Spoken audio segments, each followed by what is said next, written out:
আসসালামু আলাইকুম। আসলে ২০১৯ সালে একটা দম্পতির সমস্যা হয়েছিল। তারা রিলেশন করে বিয়ে করছিল। তা ওর সেই প্রেমিক যে রিলেশন করে বিয়ে করছে তার সংক্ষিপ্ত একটি বক্তব্য ছিল, সংসার যখন হচ্ছে নষ্ট হয়ে যায়, তাদের মনোমালিন্য ফাটল ধরে।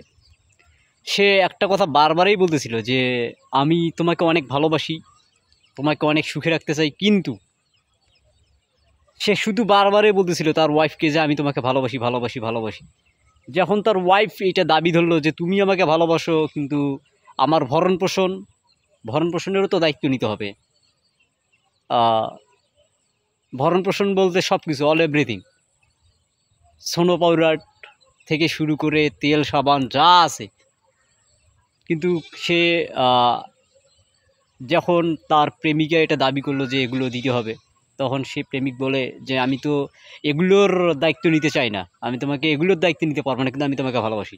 তাহলে আপনারাই বলেন, সে প্রতারক আ আ বয়ফ্রেন্ড, না সে ভালো একজন মানুষ? বা সে যেহেতু বিবাহ বন্ধনে আবদ্ধ হইছে তারা চুপ করে। এখন আপনারাই বলেন, সে প্রতারক স্বামী, না সে ভালো স্বামী?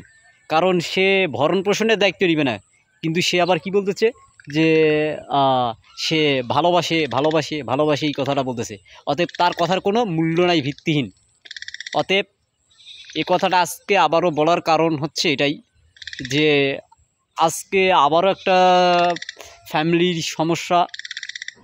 সেখানে বিষয়টা আ কথাবার্তা চলতেছে। সে বলছে, "আমি তাকে আ ভালোবাসি, কিন্তু আমি তার ভরণ-পোষণ নিতে পারব না।" তাহলে বলেন তো, এই পুরুষ যিনি বারবারই একই কথা বলতেছেন যে, হচ্ছে ওয়াইফকে উনি খুব ভালোবাসেন, কিন্তু ওয়াইফের ভরণ-পোষণ করতে মানে ভরণ-পোষণের দায়িত্ব নিবেন না। আসলে কি উনি সঠিক স্বামী? উনি কি আ ভালো স্বামী, না প্রতারক স্বামী? আপনারাই বলবেন। আশা করি কথাটা বুঝতে পারছেন।